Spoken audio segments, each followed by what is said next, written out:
Seafarers Victoria, and it is my absolute pleasure on behalf of the MTSV State Council to welcome you here this evening, and also to thank a lot of people that have contributed to the 2009 ANL Maritime Art Prize and Exhibition. Our artists, the artists have entered nationally for this award. It's a $15,000 prize offered by ANL.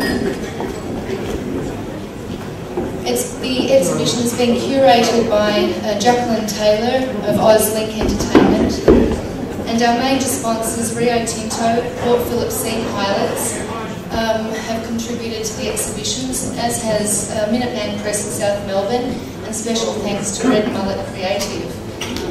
We have 3 additional awards.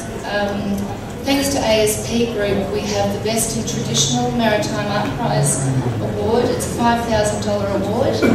And we also have the World Trade Centre People's Choice Award. You've all got a form inside your catalogue. Please fill it in and enter into the prize. And we have the Maritime Heritage Association of Victoria $500 award for the piece best representing maritime history. To open the exhibition this evening, it is my honour to welcome Mr. Bruno Gantner, President of the Myer Foundation. Well known in all of Melbourne, he is described as actor, director, theatre founder, cultural leader. In 2007, he was named Victorian of the Year for his lifetime of philanthropic activities fueled by passion for the arts and enthusiasm for Victoria.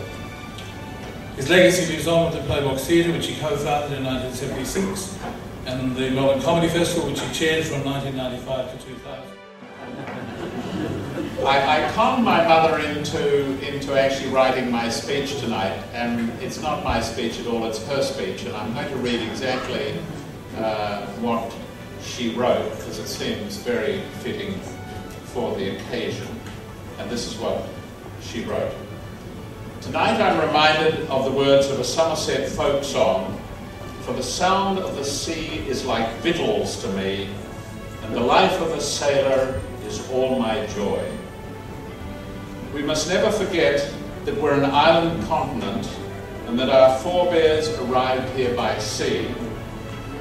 My mother Merlin's grandfather, James Baillieu, jumped ship at Portsea in 1852 as he was sailing out the Heads. He swam the Rip and settled in Queenscliff, raising a large family there. He became the Queenscliff lighthouse keeper. Merlin Baillieu married my father, Sidney Maevsky, later and better known as Sidney Myer, a Russian who at 21 sailed to Australia from Antwerp. He arrived at Port Melbourne to join his brother in August 1899. And I interpose and say that legend has it he had sixpence in his pocket, which he spent on a beer to celebrate getting off the ship. My mother swears, in fact, he gambled the rest of his money on the way here. The sea is in my blood, and in the blood I would think of most of you here. The Victorian Seamen's Mission was founded in Melbourne in 1857 to serve the needs of seafarers far from home.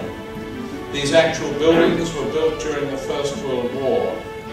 Appropriately, it lies across from the river from the South Wharf, from where the trading schooners known as the Mosquito Fleet, who traded with Tasmania, used to berth. They were there in my mother's childhood. In my childhood at Sorrento, I would watch the P&O, the Orient and the Manson liners sail down the South Channel, and the interstate ships and the cargo ships of the Blue Star and the Wilhelmsen lines. I watched them through my mother's telescope. Their sailing times were always listed in the daily newspapers, and I knew it would take them just over 3 hours to sail past Sorrento. I ticked off their names in Lloyd's Register of Shipping. About 3/4 of Australians choose to live as close to the sea as possible. All the state capitals exist beside the sea. We grew up reading Joseph Conrad, John Masefield's Cargoes, Alan Villiers' stories of square riggers, and many of us in our youth followed the voyages of the square riggers in the grain race, the ships that picked up wheat in Spencer Gulf, South Australia, and carried it to Europe. Many of the ships were of the famous P line, the Palmer, the Pamis, the Pomeroy. We know of Cook's great voyages through his mighty journals and of Matthew Flinders' circumnavigation of Australia. And we follow the Sydney to Hobart race each year, the audacious, record-breaking Saltwater Classic. Ask any Australian what's the best way to spend a summer's day, and the answer will almost certainly be on the beach with periodic dips into the ocean. We consider it a deprivation for those who have not seen the sea. The bulk of Australia's trade is carried by ships.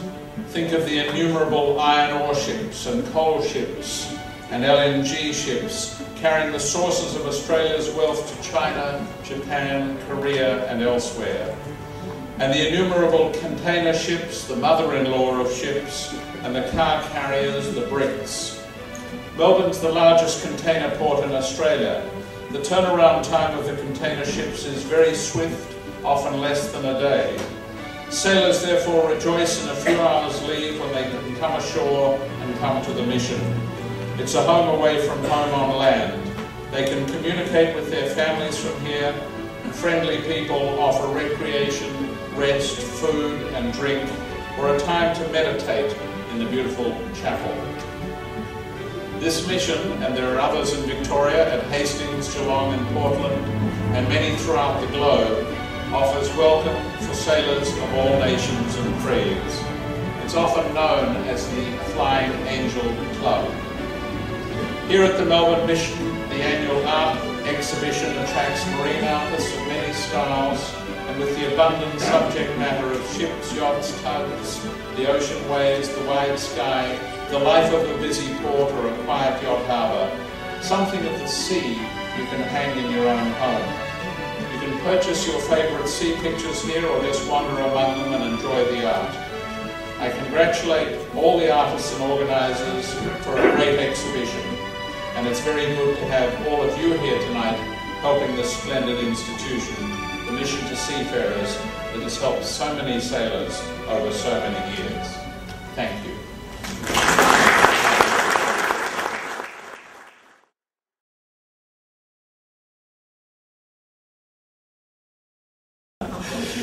It's to Julian Brewer. Is Julian here this evening?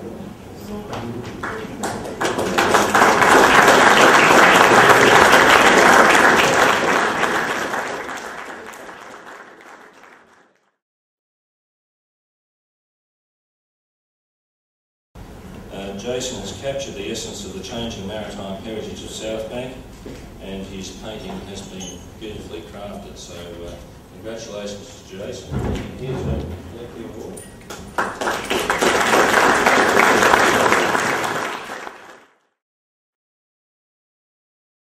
Thank you very much. I'm here tonight representing John Lyons, our Managing Director, who normally loves to come into this event. And he normally dips in big time to his pocket to buy a few pieces, so maybe I'll have to let loose on his behalf later on and give his credit card a bit of a run. John apologises for not being here, but nevertheless, ANL is continuing this long sponsorship of this award. And I think, apart from the art award, the connection with the Mission to Seafarers is an absolute must as far as ANL is concerned.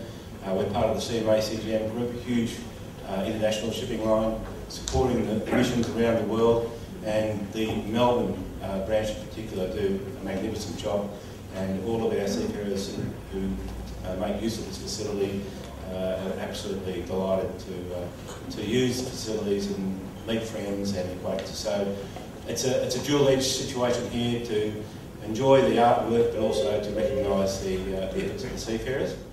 I think the acknowledge the winner of the award from ANL is Don Talentire for Fury of the Sea.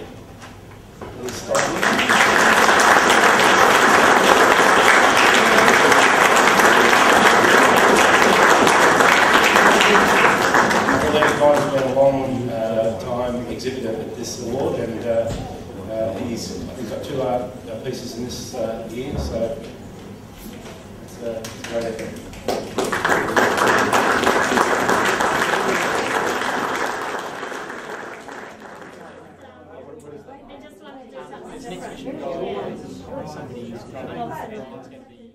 Don, first of all, congratulations. Very, very, very, very special that you were the winner of this year's award. Is this the first award that you've won? Did I hear? Yes. Yeah, yes. That's fantastic. I won a People's Choice once. That's all. Did you? Okay. Yeah. Well, this is even better. Now, tell me about this painting. It's Fury. Have you been on the sea in such an instance?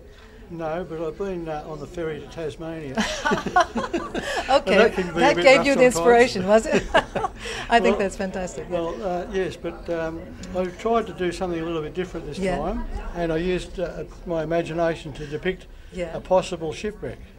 Right. So that was the inspiration, and I tried to leave a question mark. Is the ship going down, Yeah. or is it going to come out of this wave the other side and emerge intact?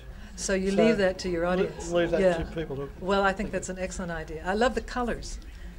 What made you go so red in it? Yeah. Well, red is for danger, Absolutely. Yes. and the darkness is the sinister side of perhaps the ever-present death in a sea ship. Which is always on the cards, isn't it? Yeah, I'm afraid so, and Yeah. our seamen face this from Yeah. time to time. They're at the mercy of the elements, Yes. and it does happen a lot less frequently, we're glad to say, Yeah. but people still get into trouble, Yeah. as witness the Basher Bulker in Newcastle Absolutely. in recent years. Yeah, that's right. And, Yeah. yeah, but Well, fortunately, congratulations. It's really, really very, very dynamic, and that's exactly what you wanted. So I think your inspiration was inspirational. So congratulations again. Thank you Okay? very much. You're welcome.